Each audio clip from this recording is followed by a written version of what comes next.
Get out of my dreams. Get into my car. My name is Abby Felvo. Welcome to Dash Jam, a sonic journey through the streets of Winnipeg with a synthesizer soundtrack. On today's episode, Karen Asmundson of dark electronic band Ghost Twin takes a tour of St. James with Sam Sarty of dream pop shoegaze band Living Hour.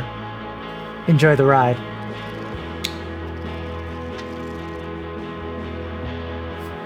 Here we are at Legends with the legend, Sam Sarty. So, Sam, what's with Legends? Always memorable. Legends Bar and Grill. Yeah, it's one of my favorite spots to come when I have an empty Tuesday afternoon. The chairs, I sit on them. We were remarking about the upholstery and bringing us back to a simpler time. Never replaced.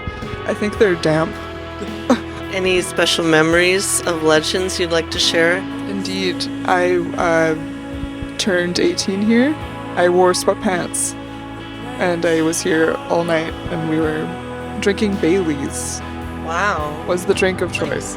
Like full mugs of Baileys? Yeah, that's how I was trying to order. We were kicked out. We were drinking too much Baileys and then went to the bathroom and then wrote a bunch of inspirational quotes on the mirror with lipstick. And then we tried cleaning up and then we just spilled all the cleaner everywhere and then it would just turn into this mess. I believe one of them was just dream. Yeah. The word dream was in there. I was 18, feeling like the world was ahead of me.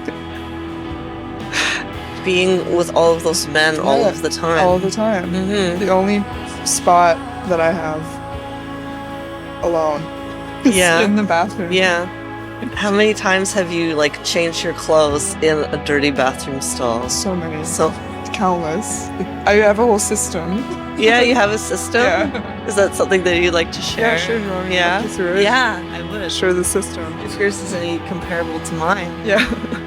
So I take off my jacket first, and then I fling it over the top of the door so that everyone knows, occupied. Something's going on.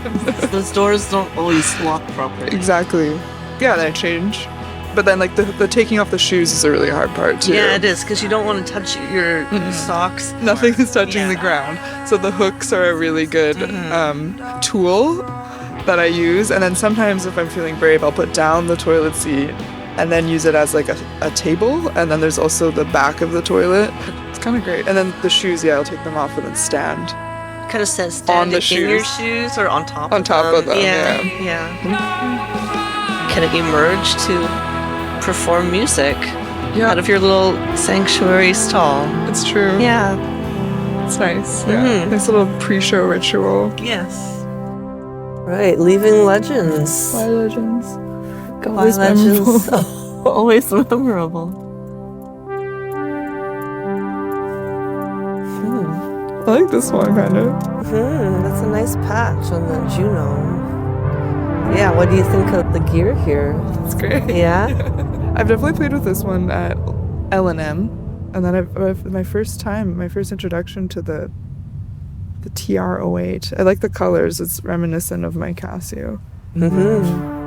Yeah. Makes me happy. Shall we turn it on?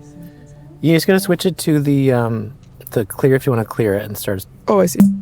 Okay, something's happening. You can switch it to clear and then just hold down the clear button and then move it back up to first part. Oh, yeah.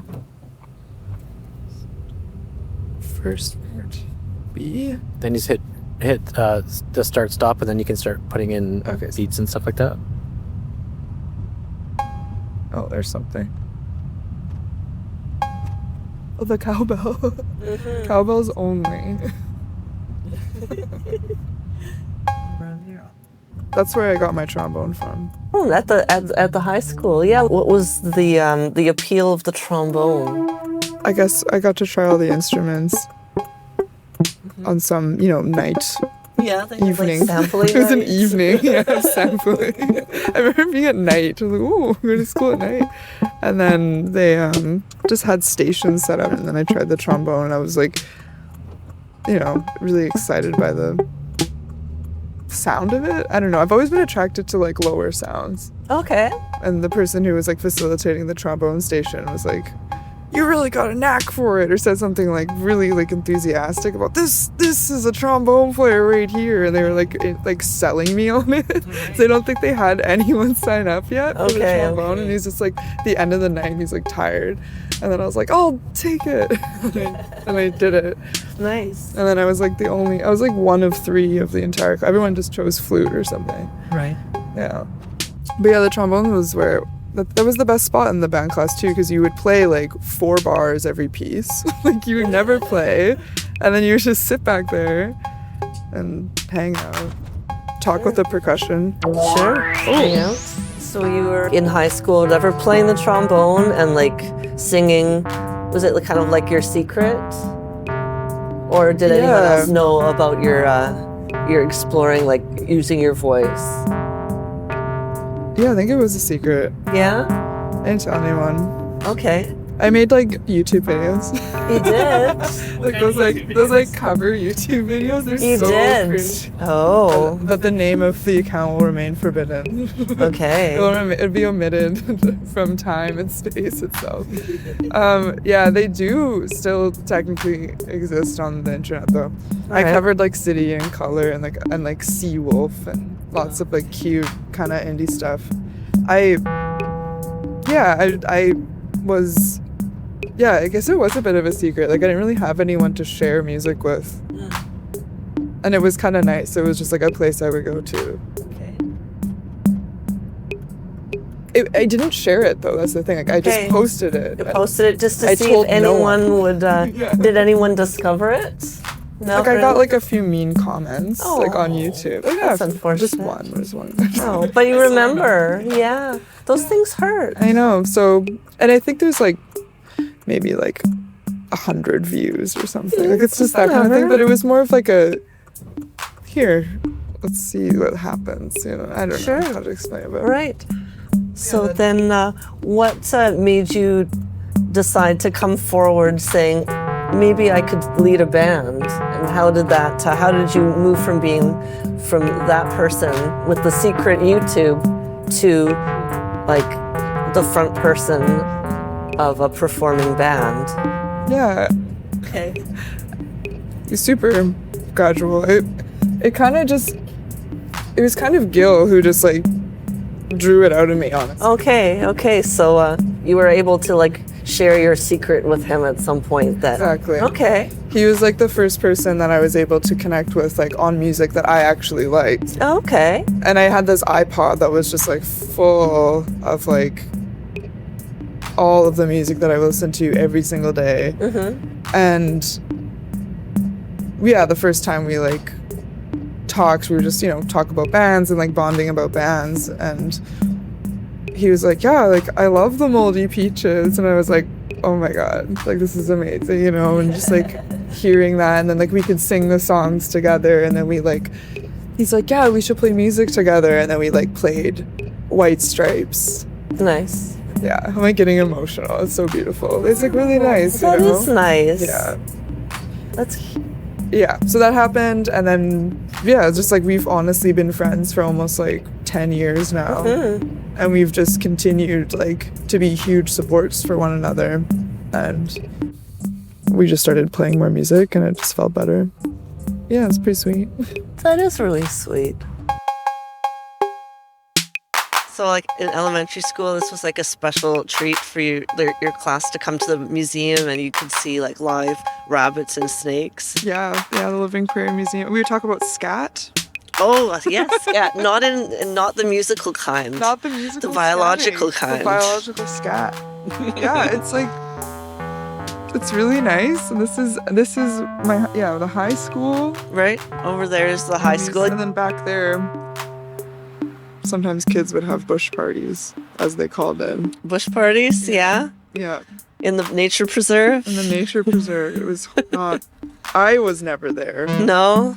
Okay, yeah. Okay, so yeah, the like this vibe of living hour, you have this like wonderful like shimmering on the ocean, warm palm tree vibes, sometimes kind of sad and nostalgic, but it has this warmth. And like how does that relate to this cold place where we live? Do you find that through the music you're trying to like escape to like a brighter place?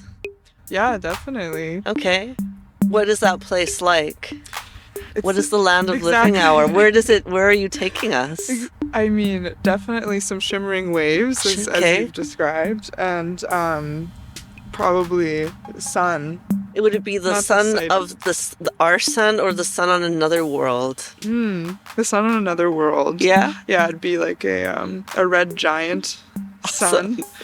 And I like that. that's our planet is like still just as close, but the sun itself would be bigger in the sky. Okay. And then maybe Okay. who knows? Maybe we'd have like two suns. Yeah? One would be a little dwarf star. Okay. And Yeah. then our tides like that. were always coming in and out, and there's always like a nice wave Okay. in the waters that Mhm. we will live beside, of course. Lots and lots of fruit. Yeah? Fruit, like fruit by the ocean? Yeah, I mean, like a pear, a fig, something like pizza. Pizza? Yeah. Like pizza as a fruit? Yeah. Amazing. It's just so, yeah. Lots of seeds. Anything else that's so unique about this world you'd like to share? Just that living our place constantly throughout the atmosphere. Constantly. Yeah, The same album. and the touring is It's constant. constant touring. Is that how the gravity is maintained and the rotation of the planet? Yeah, it's exhausting work, but someone has to do it. Yeah, no kidding. Amazing. The airplane's going up. Oh yeah, We're headed to the planet. they're headed to the planet. Nice. Where is it? I can't see it. Outer. Okay. Did you get that going into that cloud? No, That was so cool. Did you see that? I saw it, but I couldn't find it on the camera. That was beautiful. Oh well, tried.